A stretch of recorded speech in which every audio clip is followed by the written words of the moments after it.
Je l'ai tenu dans mes bras 5 minutes après sa naissance. Êtes-vous surpris par l'amour que vous ressentez pour le bébé Eric? J'ai même dit à Lorraine auparavant. Et si j'aimais plus les chiens que lui? Le monde de Simone Cowell a toujours été bâti sur des vérités crues, des opinions tranchées et une attitude pragmatique. Mais quelque chose a récemment changé chez le juge habituellement stoïque, le diagnostic déchirant de son fils. L'homme connu pour ses critiques implacables navigue désormais dans un voyage profondément personnel, un voyage qui a stupéfié les fans et les initiés. Ce que nous avons découvert sur la transformation émotionnelle de Simon vous laissera sans voix. Cette histoire ne parle pas seulement d'un père, elle révèle une facette de Simone Cowell que personne n'aurait jamais imaginée. La naissance d'Eric est le début du changement. Le 14 février 2014, la vie de Simon Cowell a subi une transformation que personne n'aurait pu prédire. Le monde le connaissait comme le magnat du divertissement à la langue acérée et pragmatique, l'homme qui a fait des carrières avec un seul mot. Pendant des années, Simon a bâti son empire, connu pour sa cruauté et ses critiques acerbes dans American Idol, The X Factor et Britain's Got Talent. Célibataire dans l'âme, Simon a toujours été ouvert sur son manque d'intérêt pour avoir des enfants. Il avait déclaré avec une conviction inébranlable qu'il était trop vieux, trop ancré dans ses habitudes et trop occupé par sa carrière pour même penser à la paternité. Mais tout a changé le jour de la naissance d'Eric Philippe Cowell. Avec la naissance de son fils, Simon a connu un bouleversement de perspective et l'homme qui vivait autrefois pour ses émissions, ses contrats de disques et ses projets et ses projets commerciaux s'est maintenant retrouvé absorbé par des pensées de paternité. Dans l'un des rares moquements de vulnérabilité que Simon ait jamais partagé publiquement, il a parlé de l'amour intense qu'il a ressenti lorsqu'il a vu pour la première fois l'échographie de son enfant à naître. Après avoir perdu mes parents, j'ai vraiment pensé que je ne ressentirais plus jamais ce genre d'amour pour qui que ce soit. Je pensais que c'était fini jusqu'à ce que je voie l'échographie de lui pour la première fois. À partir de ce moment, j'ai vu l'échographie et je me suis dit « ça y est, je suis fou de lui ». Eric n'était pas n'importe quel bébé de célébrité. Il portait le nom du père de Simon, perpétuant un héritage qui comptait énormément pour Simon. Son cœur n'était plus uniquement concentré sur sa carrière et sa vie publique, mais avait trouvé un nouveau foyer dans ce petit être humain qui allait tout changer. D'une certaine manière, Eric est devenu l'encre dans la vie de Simon qu'il a ancré d'une manière que le monde flamboyant de la télévision et de la musique n'aurait jamais pu le faire. Les inquiétudes croissantes d'un père, vieillissant, des instincts protecteurs de Simon ont commencé à s'intensifier. Ce n'était pas l'inquiétude parentale typique que chaque parent traverse, celle qui vous tient éveillé la nuit à vous soucier de préoccupations mineures. L'anxiété de Simon portait sur la situation dans son ensemble. Il y avait quelque chose dans le développement d'Éric qui ne semblait pas tout à fait normal. Simon avait été entouré de gens toute sa vie, analysant les comportements et comprenant ce qui les motivait. Tant que juge, il était devenu un expert dans la lecture des réactions et des réponses des gens. Pourtant, ce qui concerne Eric, il n'arrivait pas à mettre le doigt sur ce qui se passait. Simon l'a remarqué pour la première fois quand Eric n'a pas commencé à parler comme les autres enfants de son âge. Alors que la plupart des enfants commençaient à former des mots et des phrases simples à l'âge de 2 ans, Eric restait généralement silencieux. L'inquiétude a commencé comme un faible murmure dans le fond de l'esprit de Simon. Et bien qu'il ait essayé de la rationaliser, pensant qu'Eric était juste un enfant qui se développait tardivement, une partie de lui ne pouvait pas se débarrasser du sentiment que quelque chose de plus profond pouvait être jeu. Le silence s'accompagnait d'autres signes qui mettaient Simon mal à l'aise. Eric réagissait souvent différemment dans des contextes publics chaotiques, ce qui semblerait normal pour de nombreux enfants, mais pour Simon, cela ressemblait à plus. Eric se couvrait les oreilles ou avait l'air visiblement angoissé dans des environnements bruyants et animés. Ce n'était pas le comportement d'un enfant qui voulait juste faire une pause du bruit. Cela ressemblait à quelque chose de plus profond. Mais Simon était déterminé à se concentrer sur les points positifs. Eric était brillant, perspicace et alerte. Il pouvait comprendre des concepts complexes et semblait capable de saisir des choses bien au-delà de son âge. Mais matière de socialisation et de langage, il y avait quelque chose qui le retenait. Au fur et à mesure que ces signes se poursuivaient, les nuits blanches, les nuits blanches de Simon se sont multipliées. Au lieu de se concentrer sur les lumières vives des plateaux de télévision et le rythme rapide de sa carrière, il a commencé à se concentrer sur l'avenir d'Eric. Plus il faisait des recherches sur le développement de l'enfant et les difficultés d'autres enfants qui ne suivaient pas le calendrier de développement standard, plus il avait de questions. C'était comme si son monde avait complètement changé. L'avenir de son fils était désormais sa principale préoccupation, et il ferait tout pour s'assurer qu'Eric reçoive tout ce dont il a besoin pour s'épanouir. Ce qui était encore plus difficile pour Simon, c'est qu'Eric avait un potentiel immense. Il n'était pas seulement différent, il était doué, mais cette intelligence même compliquait les choses pour Simon. Eric ne rentrait pas dans un moule bien défini, et Simon ne savait pas comment aborder la situation. Il s'est rendu compte que les étapes traditionnelles, les cases à cocher habituelles que les parents cochaient, ne suffisaient pas à mesurer la croissance d'Eric. Eric n'était sur le calendrier de personne, il créait le sien. Cette prise de conscience a été difficile pour Simon, qui avait passé sa vie à mesurer le succès terme de célébrité, de reconnaissance et de réalisation commerciale. Mais maintenant, il se concentrait uniquement sur le bonheur, le bien-être et la future réussite d'Eric selon ses propres conditions. Le monde observe, alors que Simon surmontait les défis personnels de la paternité, le monde autour de lui ignorait largement la lutte qu'il endurait. Pour le public, Simon Cowell était toujours le juge aux remarques acerbes, le magnat qui pouvait faire ou défaire des carrières avec un seul mot, mais coulisses, Simon devenait une personne très différente. Il a commencé à apporter des ajustements majeurs à sa vie professionnelle, se concentrant sur sa famille plutôt que sur sa carrière. Il a refusé des projets qui l'éloigneraient d'Eric pendant de longues périodes, remodelant son emploi du temps pour donner la priorité aux besoins de son fils. Ce qui semblait être un comportement typique de nouveaux parents pour ses partenaires commerciaux, était fait l'engagement de Simon à être là pour Eric d'une manière qui transcendait sa carrière de haut niveau. Alors que Simon apportait ces changements privés, les médias ont commencé à s'intéresser à la transformation de son personnage public. Ils ont remarqué que Simon, le juge de télévision notoirement dur, était devenu plus détendu, plus présent et plus à l'écoute de ses émotions. La présence d'Eric l'avait indéniablement adouci, et Simon n'hésitait pas à montrer au monde qu'il était un père fier. Les médias ont commencé à célébrer les moments père-fils, mais ils ont manqué l'histoire plus profonde. Simon ne devenait pas seulement une personne plus douce, il endossait un nouveau rôle de défenseur d'un fils qui vivait le monde différemment. Derrière les moments publics soigneusement orchestrés avec Eric, Simon travaillait discrètement avec des experts, cherchant des réponses aux questions qui le tenaient éveillé la nuit.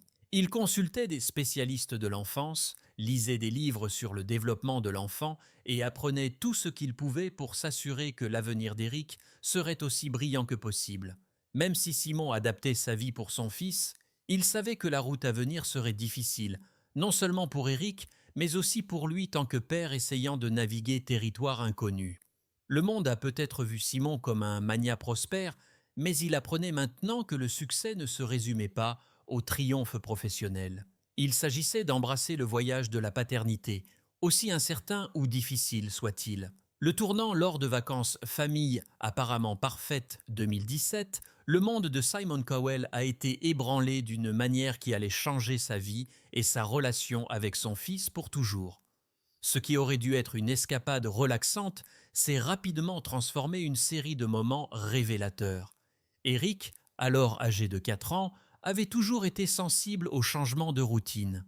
Mais pendant ses vacances, Simon a commencé à remarquer que les réactions d'Eric étaient vraiment plus intenses et plus inquiétantes que jamais auparavant. Les nouveaux environnements, les sons, les odeurs, les routines semblaient submerger Eric plus que d'habitude. Simon a observé Eric devenir visiblement angoissé lors d'un dîner dans un complexe hôtelier, se couvrant les oreilles et se balançant d'avant-arrière, incapable de faire face à la combinaison de la musique, de la conversation et du cliquetis des plats. Son enfant, qui avait toujours été un peu calme et sensible, réagissait maintenant d'une manière qui dépassait de loin les limites normales du comportement infantile. Simon a fait de son mieux pour réconforter Eric, mais le garçon semblait inaccessible, enfermé dans son propre monde de surcharge sensorielle. À ce moment-là, Simon a pris une décision qui allait déterminer le cours du reste de leur vie. Ils allaient demander l'aide d'un professionnel, non pas parce qu'ils craignaient qu'il y ait quelque chose qui n'allait pas chez Eric, mais plutôt un profond désir de comprendre comment ils pouvaient mieux le soutenir. La réalisation qu'Eric pourrait avoir besoin d'une aide plus spécialisée n'est pas venue facilement à Simon, qui avait toujours été contrôlé et habitué à gérer la nature imprévisible du monde du divertissement. Mais c'était différent. Il s'agissait de son fils, et il était déterminé à faire tout ce qui était son pouvoir pour s'assurer qu'Eric ait la possibilité de s'épanouir, quels que soient les défis auxquels il était confronté. Décembre 2018, la décision de demander une évaluation professionnelle a conduit Simon et sa partenaire Lorraine au cabinet d'un pédiatre. Là, Sip Simon s'est assis avec une équipe de spécialistes qui observaient le développement d'Eric depuis plusieurs mois. Les mots prononcés par le pédiatre spécialisé dans le développement allaient changer la vie de Simon à jamais. Eric présente des caractéristiques significatives compatibles avec les troubles du spectre autistique, TSA. Ses difficultés de communication verbale, ses sensibilités sensorielles et son besoin de routine indiquent tous ce diagnostic. Le poids de ces mots a frappé Simon plus fort qu'il ne s'y attendait. Il connaissait la possibilité de ce diagnostic depuis un certain temps, mais l'entendre prononcer à voix haute l'a rendu réel. Pour Simon, il ne s'agissait pas du diagnostic lui-même, il s'agissait des implications pour l'avenir d'Eric. Simon était submergé de questions. Qu'est-ce que cela signifiait pour le potentiel d'Eric ? Pourrait-il encore mener une vie épanouissante ? Et peut-être le plus déchirant de tous, comment le monde percevrait-il Eric ? Le pédiatre a assuré à Simon qu'avec le bon soutien et les bonnes interventions, Eric pourrait absolument s'épanouir. Le médecin a expliqué que de nombreux enfants autistes mènent une vie réussie et épanouissante. Pour Simon, cette assurance était à la fois un soulagement et un défi. Eric aurait besoin d'un soutien spécialisé, de thérapie et d'une approche de la vie différente, adaptée à ses besoins uniques. Ce que Simon a appris sur les forces d'Eric était encourageant. Le rapport de diagnostic notait qu'Eric était incroyablement brillant avec des capacités remarquables, matière de reconnaissance des formes et de traitement visuel. Il était capable de se souvenir de séquences complexes et montrait une concentration intense sur les sujets qui l'intéressaient. Bien qu'Eric ait des difficultés de communication verbale et d'interaction sociale, il avait des dons qui lui seraient utiles grandissant avec le bon soutien. Simon s'est rendu compte que le cerveau d'Eric fonctionnait différemment et qu'il lui appartenait d'adapter leur monde pour répondre aux besoins d'Eric. Cette révélation a également incité Simon à recadrer sa perception de la parentalité. Il ne s'agissait pas des étapes et des expériences typiques auxquelles la plupart des parents s'attendaient. Il s'agissait plutôt de trouver de la joie dans les moments de connexion qu'ils pouvaient partager. Peu importe son caractère non conventionnel, Eric n'était pas brisé ou imparfait. Il était simplement différent. Et cette différence était précieuse et belle. La lutte publique et les nouvelles responsabilités. Alors que Simon et Lauren commençaient à traiter les implications du diagnostic d'Eric, le monde extérieur ignorait largement la lutte intérieure à laquelle Simon était confronté. Alors que Simon était connu comme le magnat à la langue acérée et pragmatique de l'industrie du divertissement, chez lui, il était un père essayant de donner un sens à la nouvelle réalité qui s'offrait à lui. Eric était encore un jeune enfant et le public ne l'avait pas beaucoup vu. Quelques moments des apparitions publiques d'Eric, comme l'époque où Simon l'a emmené à Britain's Got Talent, ont montré un côté plus doux du magnat. Mais ces moments étaient soigneusement organisés. Coulisses, Simon travaillait sans relâche pour créer un environnement où Eric pourrait se sentir sécurité, soutenu et compris. Le changement d'orientation de Simon n'est pas passé inaperçu auprès de ses proches. Ses collègues, ses partenaires commerciaux et même les médias ont commencé à remarquer sa transformation. Il a commencé à refuser des projets qui l'éloigneraient d'Eric pendant de longues périodes. Ses collègues ont supposé qu'il s'agissait simplement d'un comportement typique de nouveaux parents. Mais pour Simon, cela allait au-delà. Il ne se contentait pas d'ajuster son emploi du temps. Il restructurait fondamentalement sa vie pour s'assurer qu'Eric reçoive le soutien dont il avait besoin. Mais l'aspect le plus difficile était la spéculation. Alors que les rumeurs circulaient dans les cercles de potins de célébrités et sur les forums lignes au sujet du développement d'Eric, Simon se sentait de plus protecteur. Bien que certaines personnes aient essayé de le rassurer, Simon savait que la conversation sur le bien-être d'Eric avait déjà commencé sans son consentement. Il y avait un besoin croissant de répondre à la spéculation, mais Simon était tiraillé entre la protection de la vie privée d'Eric et la sensibilisation à l'autisme d'une manière qui ne transformerait pas le parcours personnel d'Eric divertissement public. La lutte était difficile et Simon se sentait isolé. Il s'informait sur l'autisme, lisait des livres, assistait à des séances de thérapie et consultait des spécialistes, tout gérant la curiosité du public.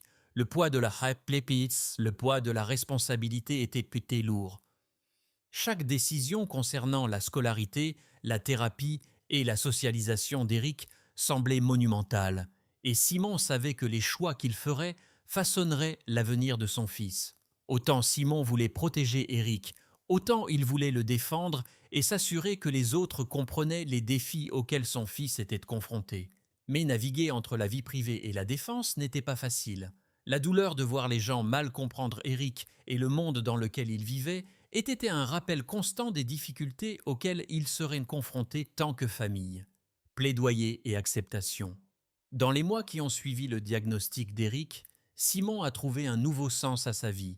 Il n'était plus seulement le magnat du divertissement connu pour prendre des décisions audacieuses et façonner des carrières. Il était maintenant le père d'un enfant qui avait besoin de plaidoyer et de soutien. Simon a assumé le rôle de défenseur des besoins d'Eric, s'assurant que le monde d'Eric soit conçu d'une manière qui réponde à ses besoins uniques, tout lui permettant de connaître le succès. La maison de Simon à Malibu a été restructurée tenant compte des sensibilités sensorielles d'Eric. Il n'a épargné aucune dépense pour créer un environnement où Eric pourrait se sentir à l'aise et sécurité. Chaque journée était planifiée méticuleusement, avec des routines qui privilégiaient la stabilité et la prévisibilité. Les séances de thérapie d'Eric sont devenues une partie fondamentale de leur vie quotidienne, et Simon s'est assuré qu'il était activement impliqué dans le développement de son fils. Alors que Simon s'adaptait à son nouveau rôle de père d'un enfant autiste, il a compris que le voyage ne consistait pas à résoudre un problème ou à réparer quelque chose qui était cassé.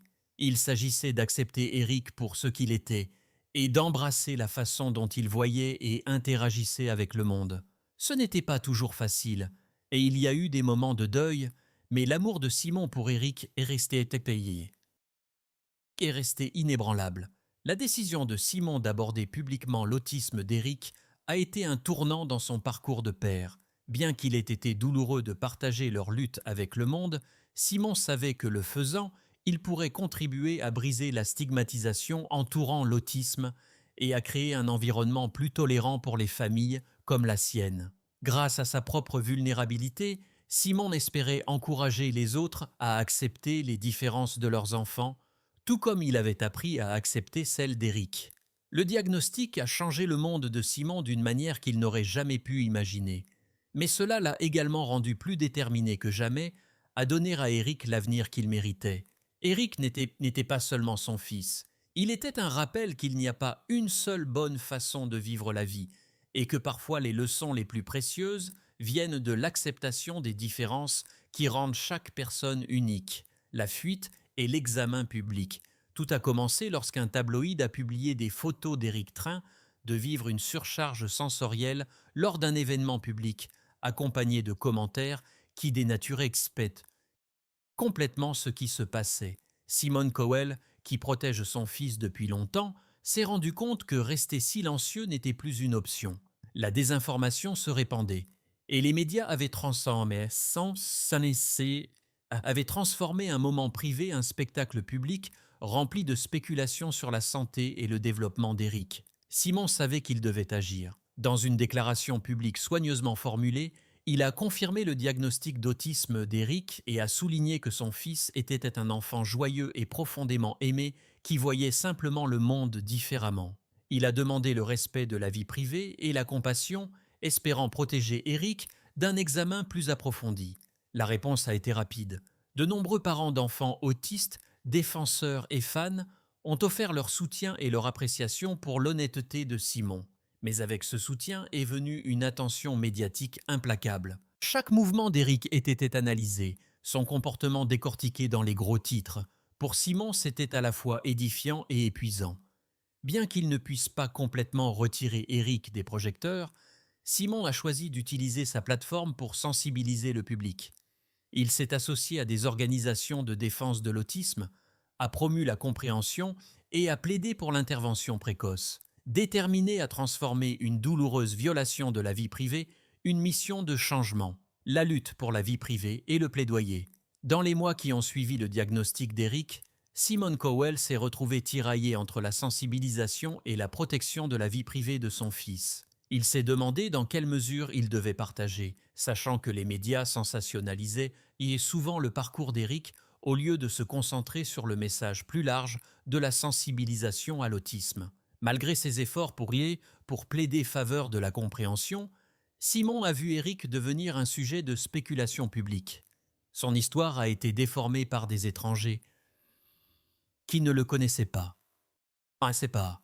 La vraie douleur ne venait pas seulement de l'incompréhension, mais du fait de savoir qu'Eric était défaçonné par les hypothèses du monde. Simon a souligné l'importance de voir l'individu derrière le diagnostic, insistant sur une plus grande inclusion et compassion. Mais défendre Eric tout éduquant le public a eu un coût émotionnel. Au milieu de cette pression, Simon a vécu une transformation personnelle. La célébrité était passée au second plan par rapport à la paternité, et il a commencé à voir la vie à travers les yeux d'Eric. Il s'est rendu compte que ses attentes d'être un père typique, apprenant à son fils à faire du vélo ou faisant des voyages spontanés, ne correspondaient pas aux besoins d'Eric. Au lieu de cela, il s'est concentré sur la création d'un monde stable et favorable où Eric pourrait s'épanouir. Finalement, Simon est venu à considérer l'autisme non pas comme une limitation, mais comme une façon différente, tout aussi significative de vivre la vie. Renonçant à ce qu'il pensait que la paternité devrait être, Simon a embrassé ce qu'elle était vraiment. Aimer, apprendre et marcher aux côtés de son fils dans un voyage guidé par l'amour inconditionnel. Merci d'avoir regardé. Si vous avez apprécié ce voyage à travers la transformation de Simon Cowell tant que père, veuillez laisser vos réflexions dans les commentaires ci-dessous. Avez-vous dû ajuster vos attentes concernant une personne que vous aimez? Comment avez-vous géré ces changements? Nous aimerions avoir de vos nouvelles. À bientôt dans la prochaine vidéo.